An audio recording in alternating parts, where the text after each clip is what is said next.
BA द्वितीय वर्ष हिंदी प्रथम पत्र प्रिय विद्यार्थियों, आज हम देव के द्वारा रचित अंतिम दो पदों की व्याख्या पढ़ेंगे।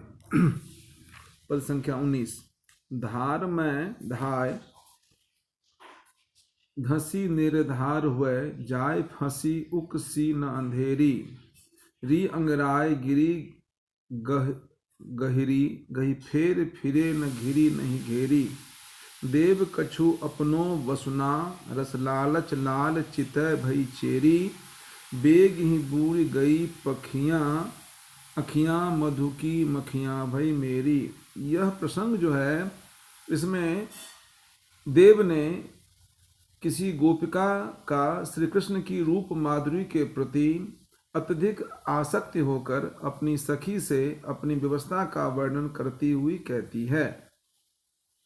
मतलब कृष्ण के रूप सौंदर्य पर लुब्ध होने के बाद उस सखी की कौन सी व्यवस्था है, उसी को कवि देव ने वर्णित किया है। कह रहे हैं, धार में धाय धसी निर्धार हुए, जाय फंसी उकसी न अंधेरी। हे सखी, मेरी आंखें श्री कृष्ण की रूप माधुरी की धारा में बिना किसी सहारे के, निर्धार मतलब निराधार, बिना किसी सहारे के दौड़ कर धंस गई और वहां पर ऐसी फंस गई कि निकलने पर भी वहां से निकल नहीं पा रही है। री अंगराय गिरी गहरी, गही फेर फिरी न घिरी नहीं घेरी। अब तो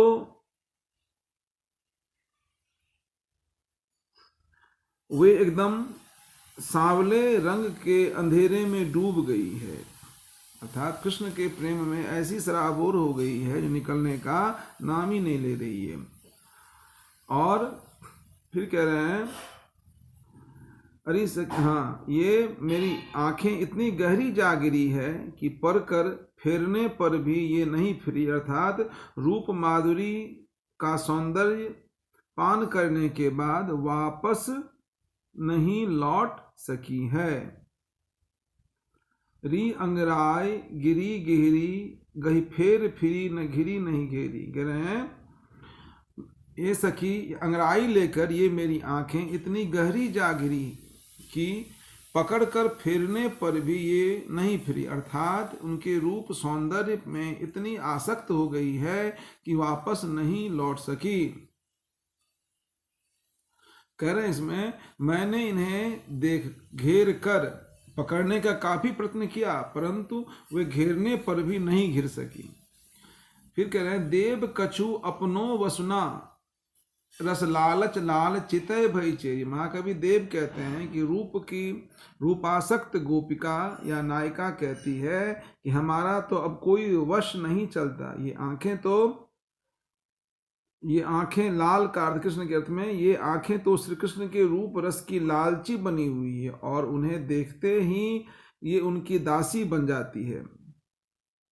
ये फिर कह रहे हैं, बेग ही बूर गई पखियां, अखियां मद की पखियां भई मेरी। ये मेरी आंखें तो मधुमक्खियों की तरह है। जिस प्रकार मधुमक्खी के पंख जब मधु में डूब जाते हैं तो फिर उसका मधु में से निकल पाना कठिन हो जाता है, वैसे ही मेरी आंखें भी श्री कृष्ण की रूप माधुरी में डूब गई है और अब कोशिश करने पर भी वहां से निकल नहीं पा रही है। बड़ा ही सुंदर वंदना की गई है। बेग ही बूर गई पखियां, अखियां मधु की मखियां भई मेरी।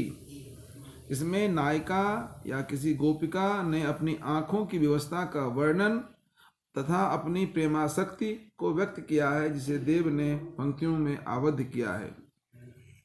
इसमें अनुप्रास, यमक और उपमा अलंकार का बड़ा सुंदर प्रयोग किया गया है। ये मत गयंद सबैया छंद में रचित है, भाषा ब्रज है।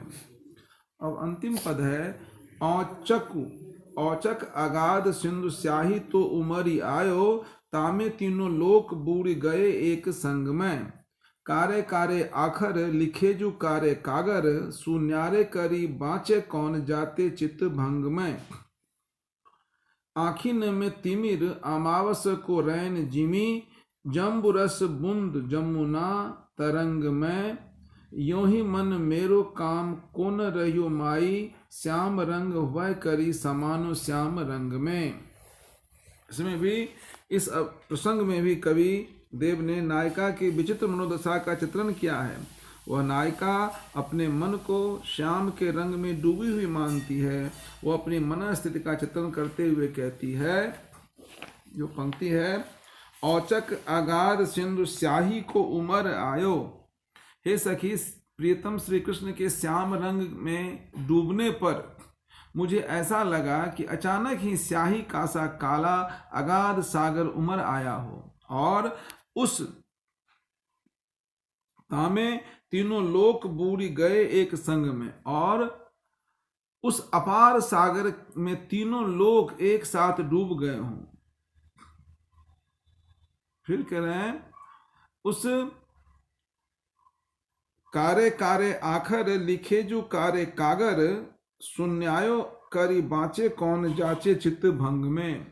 उस स्याही के सागर के रस से मेरे चित्त रूपी काले कागज पर जो काले काले अक्षर अर्थात प्रेम वर्ण लिखे गए, उन सुंदर निराले प्रेमाक्षरों को कौन बाँच सकता है, जिसका अंकन मेरे चित्त पर, मेरे हृदय पर, मेरे मन पर छा गया है। अर्थात चित्त में प्रेम की अनुभूति होने पर उन प्रेमाक्षरों को हर कोई नहीं पढ़ सकता है। उसी भाव की कवि देव ने किसी गोपिका के माध्यम से वंदना की है, जो कृष्ण रंग में कैसे सराबोर हो गई है, तल्लीन और लवलीन हो गई है। आखिर में तिमिर अमावस को रैन जिमी, जम्बू रस बुंद जमुना तरंग में। जैसे अमावस की रात में चारों ओर घोर अंधकार रहता है, आखिर में तिमिर अमावस के रैन जिमी अंधकार रहता है तथा उसमें आंखों के सामने केवल अंधेरा ही अंधेरा दिखाई पड़ता है। रैन कहते हैं रात को, जिमी मतलब जिस प्रकार पड़ता है। अथवा जैसे सामले नीले जमुना के जल में, जम्बू कहते हैं जामुन को, और जमुना जमुना नदी के लिए आया कहते हैं, या जैसे सांवले नीले जमुना के जल में हरा नीला जामुन का रंग स्पष्टतः अलग से नहीं दिखाई देता, उसी प्रकार सांवले प्रियतम के रंग में रंगा मेरा मन भी अब किसी काम का नहीं रह गया है।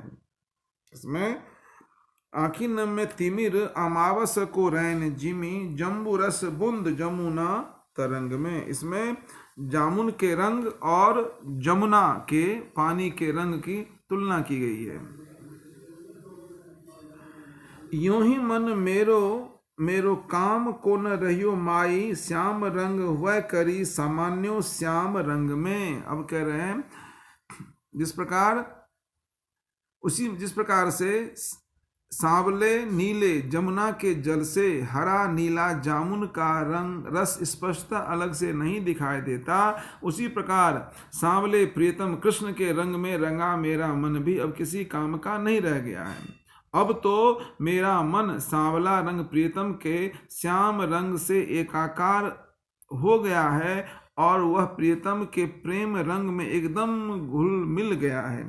सामान्य मतलब समा चुका है श्याम रंग में, कृष्ण के रंग में।